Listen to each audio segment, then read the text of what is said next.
오늘 말씀 제목 같이 합시다. 시작. 간구하는 사람, 응답하시는 하나님. 간구하는 사람, 응답하시는 하나님. 할렐루야. 오늘 또 이 귀한 주일 예배와 찬양으로 주 앞에 나오게 하신 성령님을 환영합니다. 오늘 세상의 삶에 지쳐서 딱딱하게 굳어진 우리 마음과 영혼 속에 말씀의 소금이 쫙 뿌려질 때 굳어진 마음에 부드러운 마음으로 은혜가 풍성한 영혼으로 변화될 줄 믿습니다.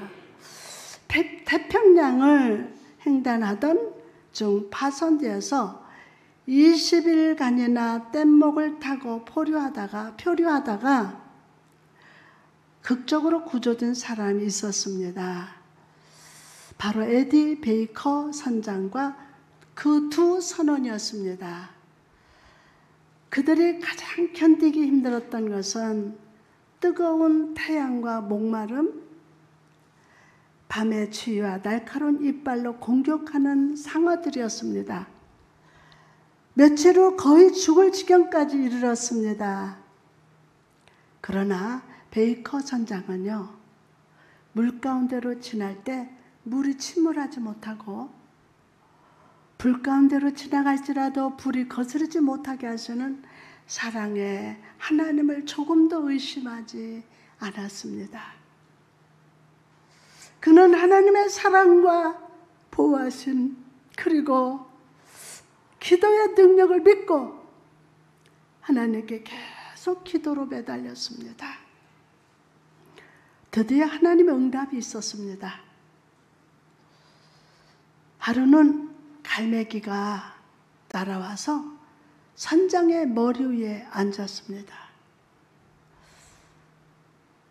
그들은요, 그 갈매기를 잡아서 며칠 만에 배고픔을 해결할 수 있었습니다. 그리고 그 고기를 미끼로 삼아서 계속 끼니를 이을 수 있었습니다. 또 갑자기 비가 내려서 물도 마셨습니다. 불볕 더위에도 해소되었습니다. 우연인처럼 보이는 이 사건들을 통해서 하나님의 살아계심을 확인하였고 더욱 용기를 가지게 되었습니다. 그렇게 14일이 지났습니다. 그들은 기적적으로 구조되었습니다. 신문 기자들은 어떻게 그 엄청난 공포와 역경, 배고픔과 뜨거운 그 무서움과 초조함을 이겼느냐고 묻습니다. 선장은 단 한마디로 대답했습니다.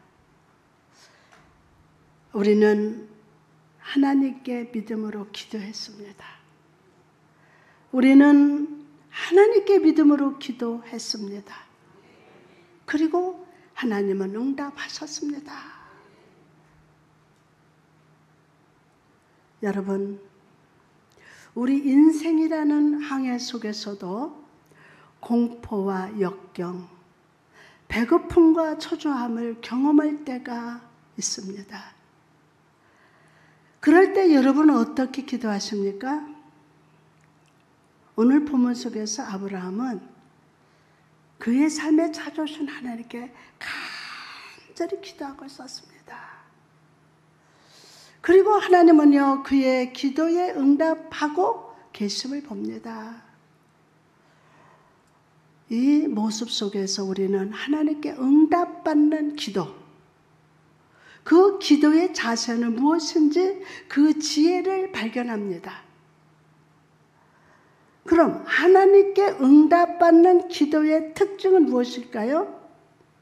첫 번째로 그 특징은 하나님께 가까이 나아가 기도한다는 거예요. 하나님께 가까이 나가서 기도하는 거. 가까이 나가서. 본문 23절 말씀 보니까 아브라함이 가까이 나가 이르되 주께서 의인을 악인과 함께 멸하라 하시나이까? 가까이 나가서. 아브라함은 이미 하나님과 대면하고 있었습니다. 그러나 그는 더 가까이 나간다고 말씀합니다.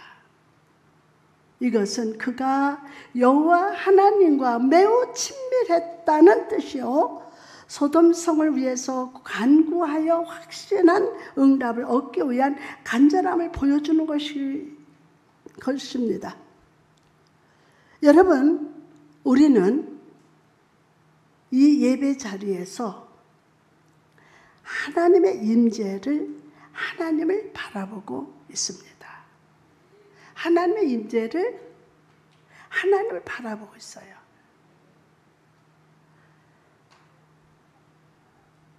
그러나 저는 오늘 여러분이 더 주님께 가까이 나가는 자가 되기를 축복합니다. 여러분의 마음과 생각, 삶을 더욱 주님과 가까이 하십시오. 더 크게 아멘. 그런 간절함을 가지고 주께 예배하시기를 축복합니다. 시편 73편 28절에 보니까 하나님께 가까이 하니 내게 복이라. 한번 해볼까요? 시작. 하나님께 가까이 하니 누구에게 복이라? 하나님의 복이라? 내게 복이야. 내게.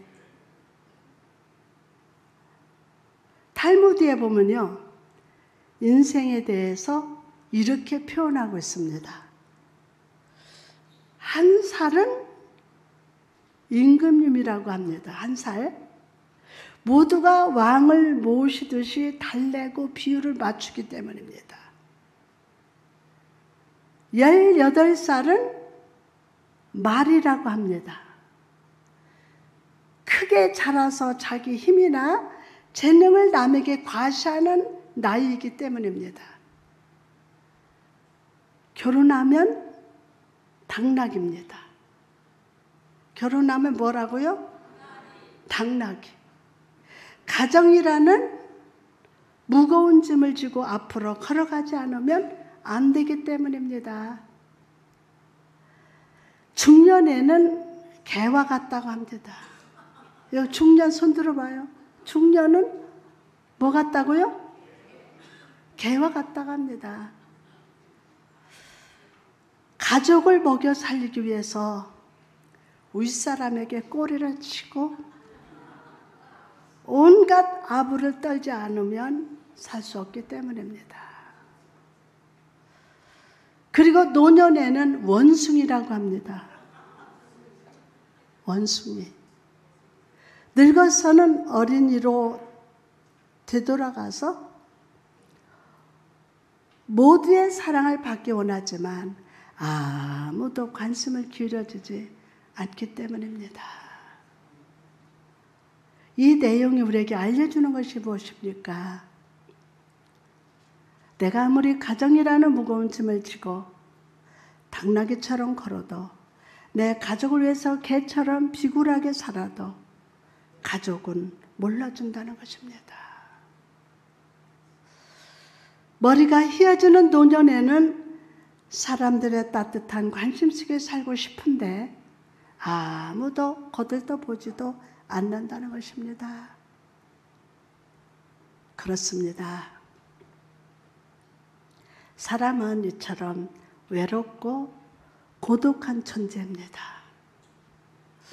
내 주변에 아무리 많은 사람들이 있어도 결국 태어날 때도 혼자 태어나고 죽을 때도 혼자 죽는 고독한 존재일 뿐입니다. 요한복음 16장에 보니까요, 제자들을 바라보시면서 주님은 이런 말씀을 하십니다.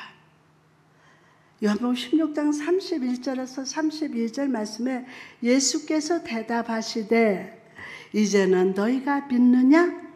보라, 너희가 다 각각 제 곳으로 흩어지고 나를 혼자 둘 때가 오나니 벌써 왔도다. 벌써 왔도다. 제자들은요, 주님을 믿는다고 확신하면서 고백하지만 예수님은 이제 멀지 않아서 이 제자들이 모두 주님을 배신하고 떠나갈 것을 보고 계셨어요. 지금은 주를 믿는다고 입으로 말하지만 이제 멀지 않아서 나는 저 사람을 모릅니다 라고 말할 것을 아셨어요. 여러분은 예수 믿으시라면 어떤 기분이 들겠습니까? 몹시 슬프고 외롭지 않겠습니까? 사랑하는 제자들에게 버림받는 것이 너무 괴롭지 않겠습니까? 그런데 예수님은 바로 이 순간에 이렇게 말씀하십니다. 요한복음 16장 32절 보니까 그러나 내가 혼자 있는 것이 아니라 아버지께서 나와 함께 계시느니라. 예수님께서 여러분 혼자 있는 것이 아니라 아버지께서 나와 함께 계시느니라. 시작. 예수님이 나와 함께 계십니다.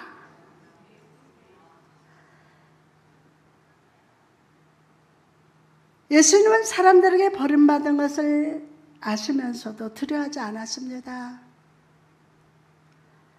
모두 떠나가도 바로 그 순간에 아버지 하나님을 더 확실하게 만나고 경험하고 만나실 것이기 때문입니다. 오늘 우리가 읽은 본문의 아브라함을 보시기 바랍니다. 이사야 선지자는요, 그 아브라함에 대해서 이렇게 증가합니다. 이사야 51장 2절 말씀이니까 너희는 조상 아브라함과 너희를 낳은 사라를 생각하여 보라. 아브라함이 혼자 있을 때에 내가 그를 부르고 그에게 복을 주어 창성하게 하였느니라. 아브라함은 아내도 있었고 집도 있었고 모든 것이 풍부했습니다. 그러나 하나님은 세상의 소유로 채워질 수 없는 영혼의 고독을 부셨어요.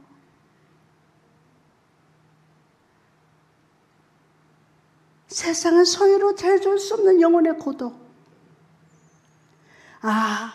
하나님 앞에 막 10년 동안 기도했더니 아파트 60평짜리 줘서 거기 가서 저 푸른 거 너무너무 좋은데 아니야. 영혼의 고독이 있어. 영혼의 고독이 있어. 그리고 그 존재적인 그 고독 속에 하나님이 찾아가셔서 그를 만나주십니다. 아브라함이 하나님을 만나고 그분을 알고 동행하는 그 발걸음 속에서 그는 복의 사람, 믿음의 조상이 되었습니다.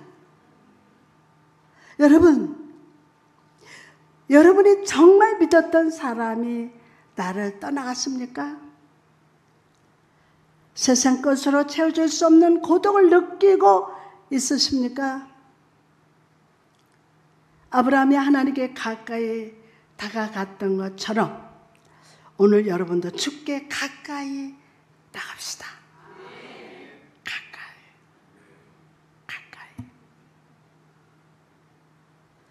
바로 지금 이 순간이 하나님과 더욱 깊이 만나는 은혜의 시간이요.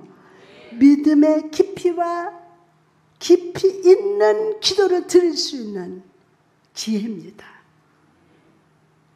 주께 가까이 가십시오. 옆 사람한테 주께 가까이 가십시오.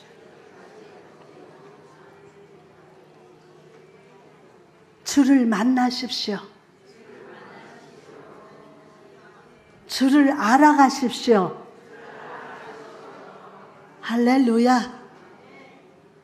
그럴 때 목마른 여러분의 영혼이 주를 부르고 내 마음을 평강으로 만지시는 아버지의 손길을 경험하게 될 줄 믿습니다.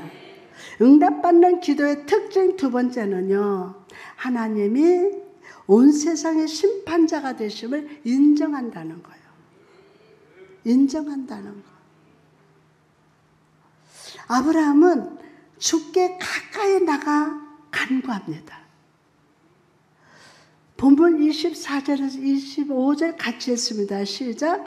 그 성중에 의인 50명이 있을지라도 주께서 그곳을 멸하시고 그 50 의인을 위해서 용서하지 아니하시리까? 주께서 이같이 하사 의인을 악인과 함께 죽이심은 부당하오니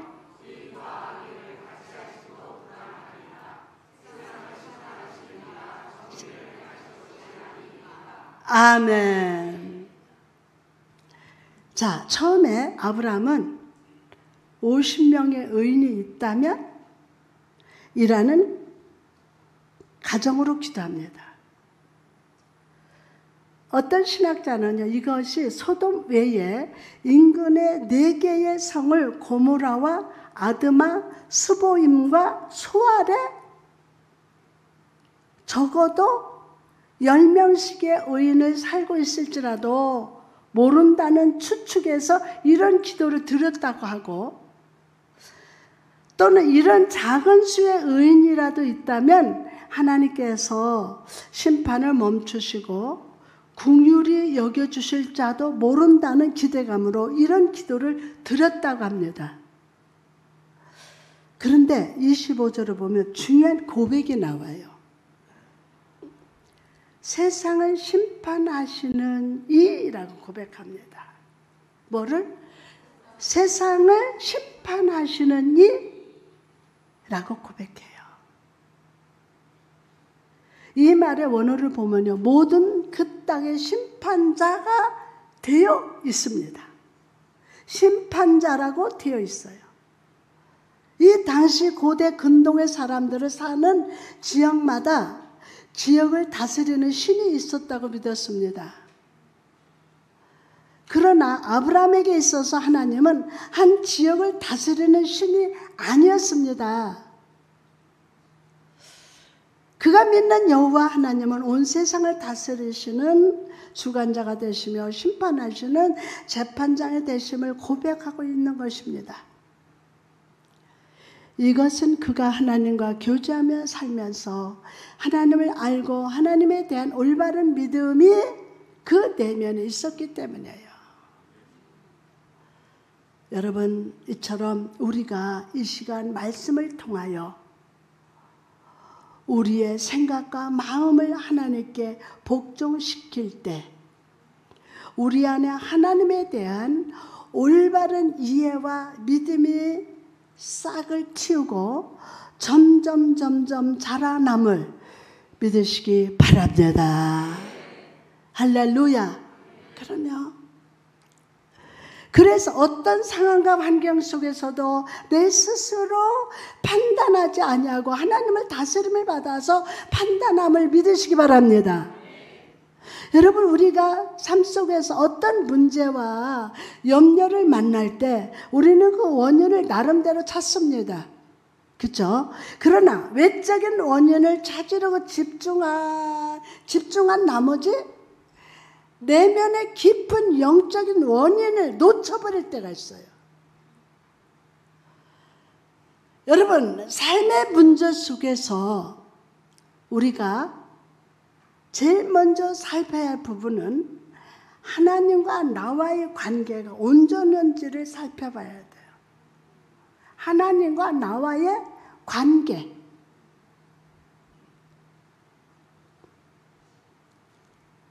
혹시나 하나님과 영적으로 관계가 온전하지 못하다면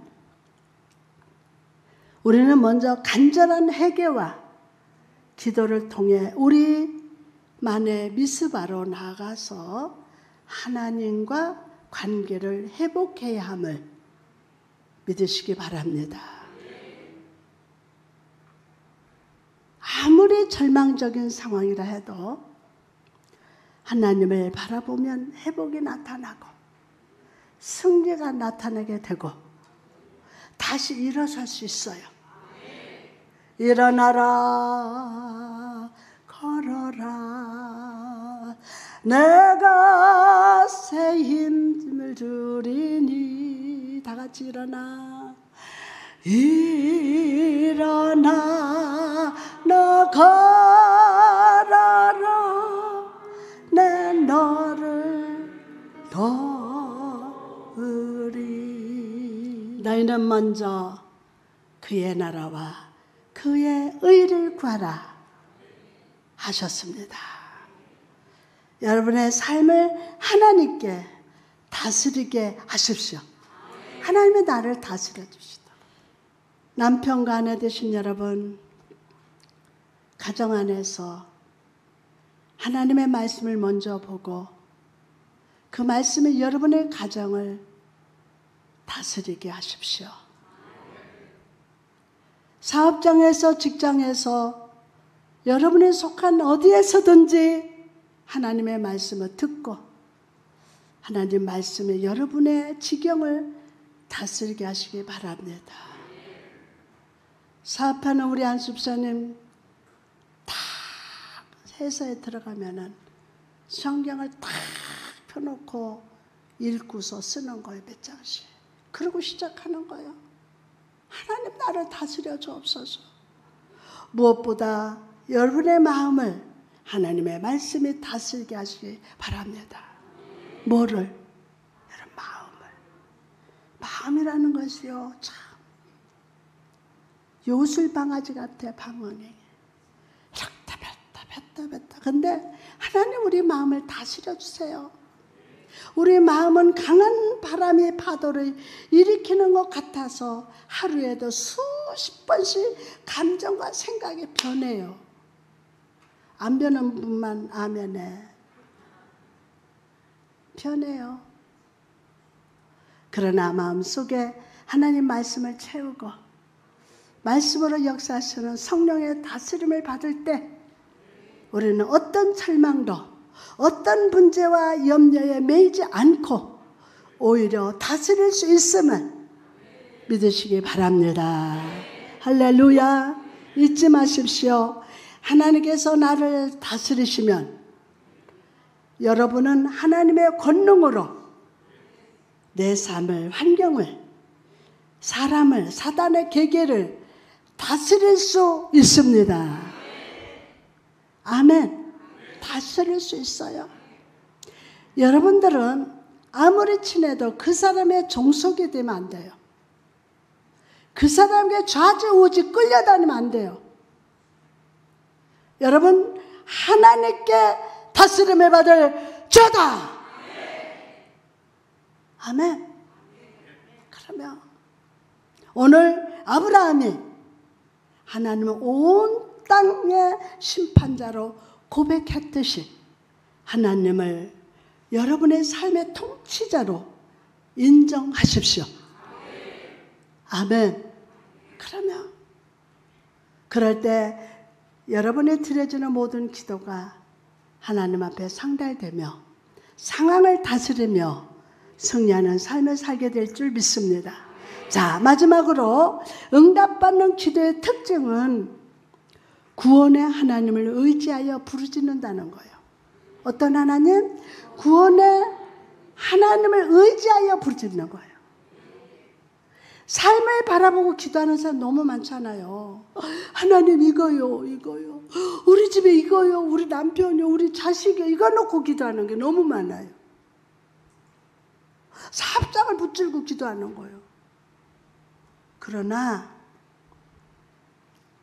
구원의 하나님을 의지하여 부르짖는다. 오늘 본문 속에서 아브라함을 간구에 대해 하나님은 어떻게 응답하셨습니까? 26절 보니까 여호와께서 이르시되 내가 만일 소돔 성읍 가운데에서 의인 50명을 찾으면 그들을 어떻게 한다? 그들을 위해서 온 지역을 용서하리라. 하나님은 아브라함의 기도를 들으셨어요. 그리고 그 의인 50명으로 인해서 온 지경을 용서하신다고 하십니다. 죄인을 심판하시는 하나님이 아니라 하나님 뜻대로 사는 자를 은혜로 구원하시는 긍휼의 하나님으로 응답하셨어요.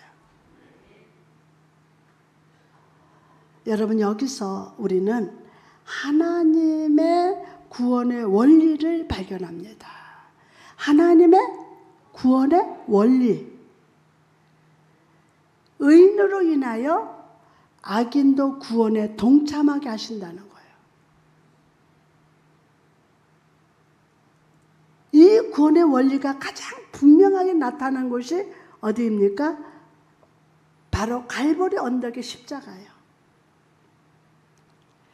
주 예수를 믿으면 그를 믿는 자는 구원을 받고 하나님의 자녀가 되는 은혜를 주신다는 겁니다. 예수님께서 아기의 모습으로 이 땅에 오신 날 베들레헴에서 양을 치던 목자들에게 천사들은 기쁜 소식을 이렇게 전합니다. 누가복음 2장 11절 말씀을 보니까 오늘 다윗의 동네에 너희를 위하여 구주가 나셨으니 곧 그리스도 주시니라. 다시 한번 누가복음 2장 11절 오늘 다윗의 동네에 너희를 위하여 구주가 나셨으니 곧 그리스도 주시니라. 할렐루야! 그러면 천사는 예수님을 일컬어 구주라고 선포했어요. 예수는 다른 것이 아니라 우리에게 구원을 주시기 위해서 오셨다는 거예요. 구원을 주시기 위해서. 그럼 예수님이 주시는 구원은 어떤 것입니까? 바로 죄로부터 구원이에요. 어디로부터? 죄로부터의 구원. 마태복음 1장 21절 아들을 낳으리니 이름을 예수라 하라. 이는 그가 자기 백성을 그들의 죄에서 구원할 자심이라. 인간의 삶 속에서 기쁨과 편안 빼앗는 것 중에 가장 강력한 것은 바로 죄책감입니다. 죄책감. 무슨 감? 땡감? 죄책감. 일기장에 쓴 글자는 지우개로 쉽게 지울 수 있습니다. 그러나 죄가 우리 마음에 핥히고 간 죄책감이란 상처는 세상의 것으로 절대로 지울 수가 없습니다. 그 죄책감이 얼마나 무거운지 다윗도 이렇게 고백합니다. 시편 51편 7절 말씀 보니까 우슬초로 나를 정결케 하소서. 내가 정하리이다. 나의 죄를 씻어주소서. 내가 눈보다 희리다. 그럼 여러분, 이 죄는 무엇을 씻을 수 있습니까? 오직 하나님의 아들, 구세주 되시는 예수 그리스도의 피로만 씻어낼 수 있음을 믿으시기 바랍니다. 요한일서 1장 7절 말씀 보니까 그 아들 예수의 피가 우리를 모든 죄에서 깨끗하게 하실 것이요. 할렐루야. 아멘. 제가 한 달에 2번씩은 성도들 가정의 밤에 밤새면서 옷 다 정장 입고 전화를 해요. 일어나 오늘 주기도문 100번에 3번에 4번에 그러다 보면 밤새는 거야.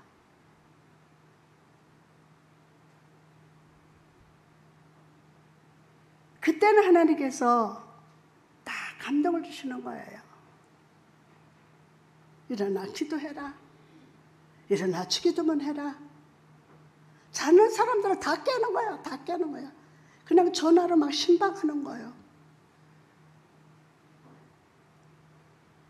우리가 어떤 죄를 저질렀다 할지라도 주 예수 그리스도의 피를 의지하여 십자가 앞에 나아갈 때 그 피가 여러분의 마음과 생각과 영혼을 씻기시고 구원하시고 온전케 하심을 믿으시기 바랍니다. 할렐루야. 자, 그렇다면 우리의 기도가 주님 앞에 향기가 되기 위해서는 어떻게 해야 할까요? 바로 우리 기도 속에 예수 그리스도를 모셔드려야 합니다. 예수 그리스도를 모시는 거예요. 예수 그리스도께서 우리 기도에 오셔서 우리의 간구 속에 향기를 불어넣으시고 우리 기도에 유쾌한 향을 넣어주실 때 비로소 온전한 기도가 됨을 믿으시기 바랍니다. 할렐루야. 여러분, 이처럼 예수 그리스도는 어머니보다 더 큰 자상함과 애정을 가지고 우리의 기도를 받으심을 믿으시기 바랍니다. 주님은 창조의 손으로 우리의 기도 속에 담긴 잡초들을 제거합니다. 언젠가 제가 설교할 때 했죠. 아이들이 들에 가가지고 다 이 꽃도 꺾고 할미 꽃도 꺾고 뭐 진달래도 꺾고 다 꺾는데 엄마 꽃다발 가져왔어. 그래가지고 보니까 아우 화병에 넣어야 되는데 이렇게 풀어놓으면 이렇게 가시 엉겅기도 있고 찔리는 것도 있고 그러니까 엄마가 그걸 다 골라내고 아주 아름다운 꽃만 화병에 딱 꼽아놓는 거예요. 여러분의 기도도 성령 하나님이 다 골라내고 아름다운 기도를 올려드립니다. 아멘. 그러면 우리 기도에 유쾌한 향을 넣어주실 때 비로소 온전한 기도가 됩니다. 여러분, 이처럼 예수 그리스도는 어머니보다 더 큰 자상함 그리고 애정을 가지시고 우리의 기도를 받으십니다. 확신 있게 아멘. 믿는 대로 될지어다. 주님은 창조의 손으로 우리의 기도 속에 담긴 잡초를 다 제거하십니다. 할렐루야. 그리고 더 향기로운 은혜의 꽃을 더하심으로 뺀 거는 뺐어. 그런데 더하셔. 그리고 하나님 앞에 아름다운 향기가 되는 기도로 바꿔주심을 믿으시기 바랍니다. 할렐루야.